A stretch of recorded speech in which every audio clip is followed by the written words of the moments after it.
नमस्कार. मैत्रेय वक्तृत्व स्पर्धा 2023.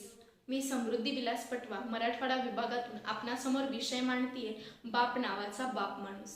भूतकाळातील आबा नाना तात्याला, वर्तमानातील बाबा पप्पाला, त्याचबरोबर उद्याचा फॉरवर्ड आणि मॉडर्न जगातील मॉडर्न डॅडूला. अर्थात काय तर प्रत्येक घरातील बाप नावाच्या सह्याद्री पर्वताला माझा सलाम. कोण असतो बाप? स्वतः सॅमसंग 1200 वापरतो आणि आमच्या हातात लाख लाख रुपयांचे मोबाईल देतो, ज्याची कधी साधी अक्षरांशी ओळखही झाली नाही, पण आम्ही शिकावं म्हणून कर्ज काढून आमच्या कॉलेजच्या लाखो रुपये फीस भरतो. वर्षानुवर्षे एकच ड्रेस स्वतःच्या अंगावर घालतो, पण आम्ही बाहेर शिकतो म्हणून प्रत्येक सुट्टीत आल्यानंतर नवे कपडे मात्र घेऊन देतो. ज्याला कधी चप्पलची कंपनी कुठली माहीत नसायची, पण कोणाचं तरी ऐकलं की मोठ्या कौतुकानं स्पार्क्स बाटाच्या शोरूममधून चप्पल घे म्हणतो. ज्याच्या उभ्या आयुष्यात त्याला कधी हरक्युलसची सायकलही विकत घेता आली नाही, पण पोरगं मोठ्या कॉलेजमध्ये शिकतंय, त्याच्या मित्रात त्याला कमीपणा वाटू नये म्हणून लाखो रुपयांची उसनवारी करून त्याला हवी तशी स्पोर्ट बाईक घेऊन देतो.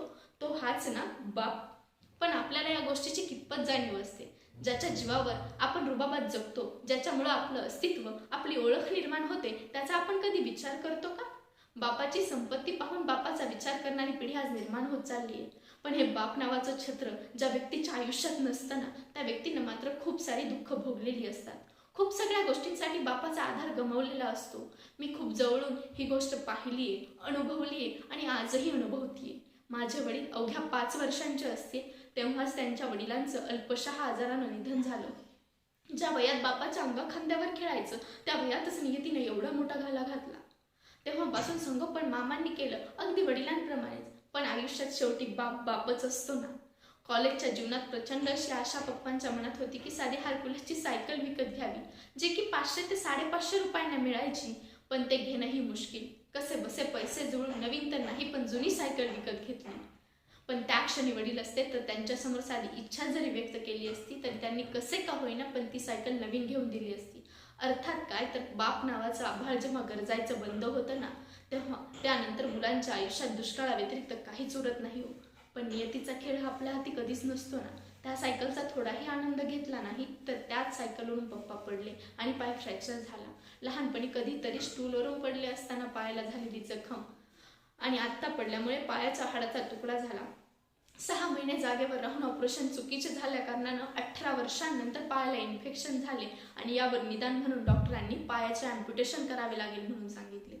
डॉक्टरांच्या तोंडून हे शब्द ऐकताच आईवर दुःखाचा डोंगर कोसळला. तिच्या डोळ्यातून अश्रूंच्या धारा वाहू लागल्या. संकटांची मालिका तिच्यासमोर गोंधळ घालू लागली. पण वडिलांनी मात्र स्वतःची हिंमत त्या क्षणी बळकट केली. त्यांनी आईला एकाच वाक्यात सांगितले, मला माझ्या बापाची सावली आधार मिळाला नाही, पण मला ही गोष्ट माझ्या लेकरांच्या बाबतीत होऊ द्यायची नाही.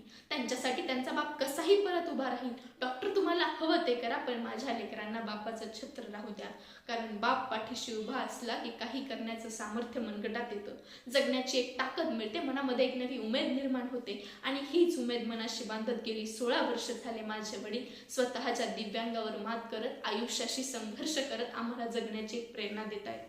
थोडक्यात माझा बाप सांगायचा झाला तर मनामध्ये 1000 दुःख असतील त्याच्या, पण माझ्यासमोर तो कधी बोलला नाही.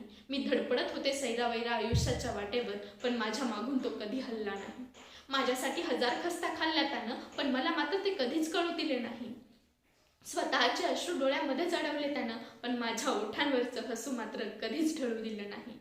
मला कुशीत घेऊन झोपलाही नसेल कदाचित, पण माझ्या स्वप्नांसाठी रात्र रात्र जागताना पाहिलाय मी. मला कौतुकानं डोक्यावर घेऊन नाचलाही नसेल कदाचित, पण माझ्या कर्तृत्वानं त्याची छाती अभिमानानं फुटताना, अनूर आनंदानं भरून जाताना पाहिलाय मी. आईप्रमाणे प्रत्येक वेळी व्यक्तही नसेल झाला तो, पण त्याचाही जीव माझ्यासाठी तिळतिळ तुटताना पाहिलाय मी. फार काही श्रीमंत नाही होतो पैशानं, फार काही श्रीमंत नाही होतो पैशानं, पण आयुष्याची दौलत माझ्यावर मुक्त हस्ताने उधळताना पाहिलाय मी. पण आयुष्याची दौलत माझ्यावर मुक्त हस्ताने उधळताना पाहिलाय हो मी. खरंच बाप सर्वस्व आहे. बापाशिवाय जीवन व्यर्थ आहे. 5 मिनिटात बाप मांडणं अशक्य, पण विस्तृत अशा आभाळाला साथ घालण्याचा छोटासा प्रयत्न. बाप हा 33 कोटी देवांपेक्षाही सर्वश्रेष्ठ असा जिवंत देव आहे. त्याची पूजा आपण आपल्या चांगल्या कर्तृत्वानं आणि कर्मानं करूया, हाच आशावाद व्यक्त करत मी माझ्या भाषणाला विराम देते. जय हिंद, जय भारत.